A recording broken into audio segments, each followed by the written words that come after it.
Madam Speaker, I want to be clear that I support this bill with serious amendments. As much as some members have alluded to the fact that when you are at the age of 60, that your brains are tired, I don't agree, Madam Speaker, because in this country, the judge of the High Court retires at the age of 70. The Chief Justice retired at the age of 70. And I want to bring to the attention of the House that the holder of the position of Inspector General, his duties are completely different from a police corporal or a police constable. This is a crime buster. He does administrative duties, and even if he's at the age of 70 or 65, he is not required to be doing those exercises that the Honorable Karoli Omondi was talking about. Even if he has a belly bigger than our former Minister for Interior, but his duty is to issue command. He can issue command while drinking tea or smoking his cigarette if he smokes, and he is exempted from those rigorous exercises. This is an individual who must have the experience in studying the crime patterns in our country and reviewing the police standing orders in order to ensure that we live in a country that has minimum crime, Madam Speaker. So I will be moving on amendments to increase the retirement age of an Inspector General of Police and his DIGs, including the Director of CID, Madam Speaker. These are people who should be retired at the age of 60. If we trust the brains of a judge of a high court, if we trust the brain of a chief justice of our country, that at the age of 60, they still have to benefit this country with the experience that they have in matters law, even an Inspector General of Police at the age of 60, at the age of 65. In fact, Madam Speaker, the more older the Inspector General, the more older the IG, the more intelligent they are in terms of using their experience that they have acquired in fighting crime in this country. And it makes them even be more fit to hold that position of the Inspector General. I also note that in this bill, Madam Speaker, and I'll be proposing to delete some sections, because if we need to make it clear that for you to be an IG or a DIG, you must be from within the service. And when you are from within the service, the issues of Chapter 6 should not come into play because you're already serving in the service. If there is anybody who has contravened Chapter 6 of the Constitution, whether you are an OCPD, whether you are a account commander of police, they should be removed from the service so that by the time when the President is appointing an Inspector General or a DIG from within the service, it means those people are already fit to serve in those positions of the service, Madam Speaker. And even when you talk of Chapter 6 takes care of if you have been convicted, you need not to repeat. Chapter 6 is broader. It covers all those kind of things, Madam Speaker.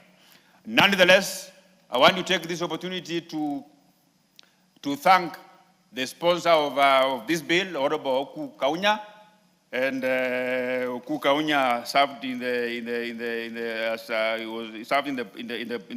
administration in this country, and he understands what requires to be done to improve the police service.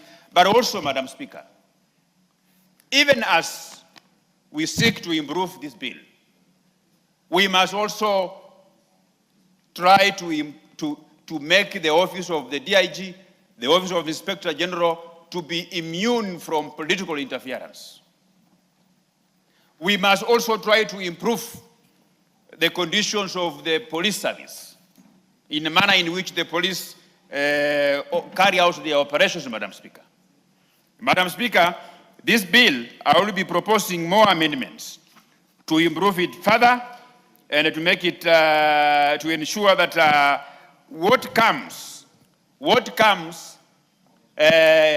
what should be considered within the rank and file of the police that one has to satisfy. We must look at their track record. We must go down to look at, even there were OCS, how did they execute their functions as officer commanding station? If there were police commanders, so that we put in place an inspector general who is going to use their experience to ensure that Kenya as a country, Kenyans operate in a crime-free areas, Madam Speaker. Without much ado, Honorable Speaker, I want to make it reiterate that I support this bill, only that the amendments, I will bring in amendments to improve it further, so that we can exclude the Inspector General of Police and the DIGs and other senior command officers from retiring at the age of 60. They should borrow what happens in the military. In the military, a corporal who is required to be physically fit retires at the age of 45. At the age of 45, if you have not gone up to a sergeant, you automatically retire. Your services are no longer required. When you are a sergeant, you begin to handle some administrative duties, and a warrant officer, you retire at the age of 52. Warrant officers, 55. But senior military officers who are war planners, they retire at the age of 65 and 70. So we should not exclude the National Police Service from these provisions, because the Constitution and the laws equalizes all Kenyans. So we can't be saying in one hand that a judge of the High Court is mentally stable at the age of 69. And then on the other hand, we are saying that a police officer is mentally unstable at the age of 60. Those are double standards which we don't want to. We want a country of equity and fairness, where all people are given equal opportunities. Even the President, Honorable Speaker, if the President of the Republic of Kenya has no age limit, as long as you are elected, even if you are 100 years, you run the country. We must equalize, because Kenya is not an animal farm where some animals are better than the other. Kenya is a land of equal opportunities, regardless of age, so we should work around that level, Madam Speaker. For all these many remarks, Honorable Speaker, I support, of course, with amendments. Thank you. The Honorable Charles Ngusia, member for Mwingi West. Thank you, Madam Speaker, for this opportunity. And let me begin by congratulating and appreciating the good work my friend Kaunya has done since he came to Parliament. And I think we have been attending to him with this member. And I would like to request the people of his constituency to re-elect him again for the good work he has been doing in Parliament for those years he was sent by the people here. Madam Speaker, I'll begin by supporting this bill simply because of two issues. It is seeking to provide an age limit of Inspector General and his deputy.